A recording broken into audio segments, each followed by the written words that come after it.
जरा सोचो दोस्तों, एक दिन शहर की सभी औरतें अचानक से प्रेग्नेंट हो गईं और उनके जन्म दिए हुए बच्चों में ऐसी पावर्स आ गईं कि वो लोगों के माइंड को कंट्रोल कर सकते थे। अब उस शहर में आगे और क्या क्या घटनाएं होती हैं, यही हम देखेंगे आज की इस कहानी में। कहानी की शुरुआत एक टाउन को दिखाने से होती है जहाँ पर सभी लोग एक एनुअल फेस्टिवल को सेलिब्रेट कर रहे थे, पर तभी 10 बजने पर पूरे टाउन के सभी लोग अचानक से बेहोश हो जाते हैं। थोड़ी देर बाद वहाँ पर शहर की लोकल पुलिस और अथॉरिटीज पहुँचती हैं ताकि वो इसके कारण के बारे में पता लगा सके। वहीं पर एलन नाम का एक लोकल डॉक्टर भी आता है जो कि उस टाइम टाउन से बाहर था। वहीं एलन की मुलाकात सूजन नाम की एक साइंटिस्ट से होती है जो कि इसी चीज के बारे में पता लगाने वहाँ पर आई थी। तभी हम देखते हैं कि अचानक 4 बजते ही टाउन के सभी लोग वापस जाग जाते हैं। इसके बाद साइंटिस्ट और मिलिट्री के कुछ लोग टाउन को चेक करने आते हैं, पर तब तक सब कुछ नॉर्मल हो चुका था, इसीलिए वो लोग वहाँ से वापस चले जाते हैं। अब इसके कुछ दिनों बाद हम देखते हैं कि उस टाउन में एक और अजीब घटना होती है और अचानक से टाउन की सभी औरतें एक साथ प्रेग्नेंट हो जाती हैं। अगले दिन ये देखकर सभी लोग बहुत ज्यादा घबरा जाते हैं, लेकिन गवर्नमेंट उनको कहती है कि वो सभी लोगों को सपोर्ट करेगी। फिर वहाँ पर सूजन सभी को बताती है कि जो भी औरतें बच्चों को जन्म देना चाहती हैं, उन सभी का ध्यान सरकार रखेगी।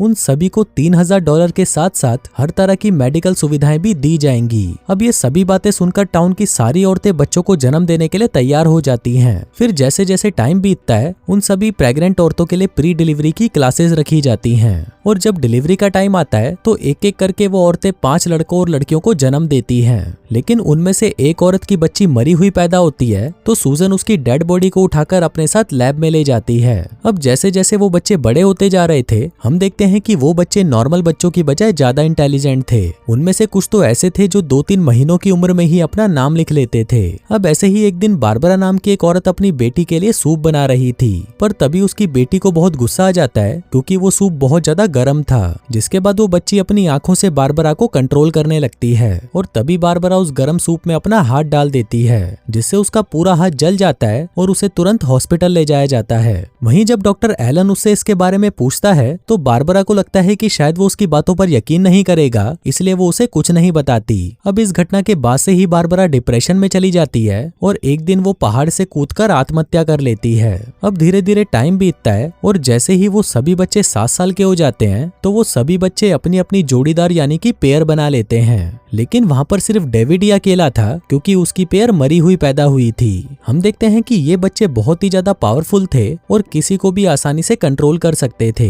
अब एक दिन उनमें से एक बच्ची अपनी आंखों को चेक कराने के लिए डॉक्टर के पास जाती है, लेकिन वहाँ पर डॉक्टर से गलती से उसकी आंख पर चोट लग जाती है। तभी मारा नाम की एक लड़की वहाँ पर उस डॉक्टर को अपनी आंखों से कंट्रोल करने लगती है, जिससे वो डॉक्टर ना चाहते हुए खुद की ही आंखों पर मार देता है और खुद को अंधा कर लेता है। अब ये सब घटना देखकर उन बच्चों के स्कूल के प्रिंसिपल को लगता है कि इन बच्चों को स्पेशल क्लासेस की जरूरत है। इस काम को करने के लिए वो डॉक्टर एलन को रिक्वेस्ट करती है, लेकिन उन बच्चों के कारनामों को देखते हुए डॉक्टर एलन घबरा जाता है और वो तुरंत उसको मना करते हुए वहाँ से चला जाता है। वहीं दूसरी तरफ हम देखते हैं कि अपना कोई भी पेयर ना होने की वजह से डेविड उन सभी बच्चों से अलग था और उसका उसकी माँ के साथ रिलेशन भी काफी अच्छा था, जो कि बाकी सभी बच्चों में नहीं था। अब ऐसे ही एक दिन डेविड अपनी मरी हुई पेयर की कब्र पर जाता है, जहाँ पर उसे उस बच्ची की माँ बेलन मिलती है, जो कि अभी तक उसकी मौत से दुखी थी। थोड़ी देर बाद उसे वहाँ पर डॉक्टर एलन मिलता है, जो उसे बताता है कि उस बच्ची को यहाँ पर नहीं दफनाया गया। इसके बाद डेविड भी एलन की वाइफ की कब्र को देखता है और उसको सिंपैथी देने की कोशिश करता है। ये देखकर डॉक्टर एलन उससे काफी खुश होता है और उसको लगता है कि शायद इन बच्चों को चेंज किया जा सकता है, इसलिए वो प्रिंसिपल की बात मानकर उन सभी को पढ़ाने के लिए मान जाता है। अब डॉक्टर एलन उन बच्चों को पढ़ा ही रहा था, पर तभी वहाँ पर प्रिंसिपल उसे कुछ काम के लिए अपने ऑफिस बुला लेती है। इसी दौरान वहाँ पर बच्चे खुद ही अपनी किताब खोलकर पढ़ने लग जाते हैं, लेकिन तभी वहाँ पर नशे की हालत में स्कूल का सफाई करने वाला आता है और वो उन सभी बच्चों को गालियां देने लगता है।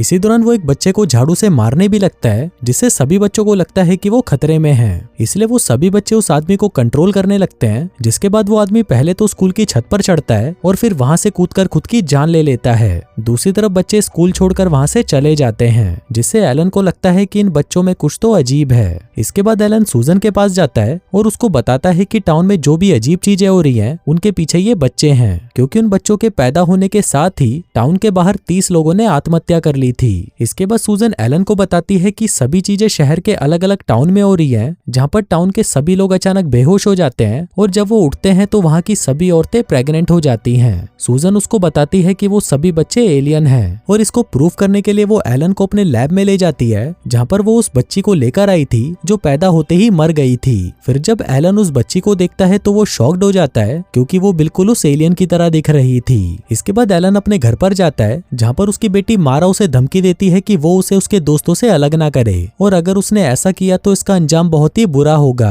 इसके साथ ही वो एलन को ये भी बताती है कि वो अपने दोस्तों के साथ एक शेल्टर में रहने जा रही है, जिसके बाद वो सभी मिलकर उस शेल्टर में रहने के लिए चले जाते हैं। लेकिन यहाँ पर डेविड का मन वहाँ पर जाने का नहीं था। डेविड की मोम उसे रोकने की कोशिश भी करती है, लेकिन डेविड फिर भी उनके साथ रहने के लिए चला जाता है। अब अगले दिन टाउन का एक आदमी अपनी बेटी को वहाँ से लेने आता है और वो उसे अपने साथ ले जाने की कोशिश करता है, पर बाकी के बच्चे उसे अपनी पावर से कंट्रोल कर लेते हैं, जिस वजह से वो आदमी अपनी कार को एक पेट्रोल टैंक के अंदर घुसा देता है और धमाका होने से वहीं पर उसकी मौत हो जाती है। दूसरी तरफ सूजन एलन को बताती है कि सरकार ने इन एलियन बच्चों को खत्म करने का एक प्लान बनाया है, इसलिए मिलिट्री इस काम को करने के लिए जल्दी ही यहाँ पर आने वाली है। अभी सुनकर एलन को उन बच्चों पर तरस आने लगता है और वो उन बच्चों से बात करने के लिए उस शेल्टर में जाता है, लेकिन वहाँ पर उन बच्चों से बात करने पर एलन को भी समझ आ जाता है कि अगर ये लोग जिंदा रहे तो पूरा टाउन जल्दी ही बर्बाद हो जाएगा। अब ये सब सोचते वक्त एलन अपने ध्यान समुद्र की तरफ रखता है, जिस वजह से कोई भी उसका माइंड नहीं पढ़ पाता। अब अगले दिन जब मारा डेविड से बातें कर रही होती है, तभी एक आदमी आकर उन्हें बंदूक से मारने की कोशिश करता है, लेकिन तभी उसे ऐसा करते हुए वो बच्चे देख लेते हैं और वो उसे कंट्रोल करके उसकी ही खोपड़ी उड़वा देते हैं। अब उस आदमी की मौत की खबर सुनकर टाउन के सभी लोग भड़क गए थे और वो सभी उन बच्चों को आग लगाने के लिए निकल पड़ते हैं, लेकिन तभी वो बच्चे उनको रास्ते में ही मिल जाते हैं, जिसे देखकर औरतें उन्हें गालियां देना शुरू कर देती हैं। पर तभी वो बच्चे उसे भी कंट्रोल कर लेते हैं, जिससे वो औरत खुद पर ही आग लगाकर खुद को जला लेती है। दूसरी तरफ सूजन मिलिट्री के आने से पहले ही अपना ऑफिस खाली कर रही थी, पर तभी वहाँ पर वो 3 बच्चे आ जाते हैं और सूजन को भी कंट्रोल करके उसे मार डालते हैं। इसके बाद हम एलन को देखते हैं, जो कि अपनी कार में डायनामाइट रखकर शेल्टर की तरफ निकल जाता है। वहीं मिलिट्री भी उस टाउन में आ जाती है और वो उन बच्चों को मारने की कोशिश करती है, पर तभी वो बच्चे सभी मिलिट्री के लोगों को कंट्रोल कर लेते हैं, जिस वजह से वो लोग आपस में ही लड़कर एक दूसरे को मार देते हैं। थोड़ी देर बाद वहाँ पर एलन भी आ जाता है और वो बच्चों को पढ़ाने के बहाने उनके शेल्टर में डायनामाइट से भरा हुआ सूटकेस ले जाता है, ताकि वो इन सभी एलियंस को खत्म कर सके।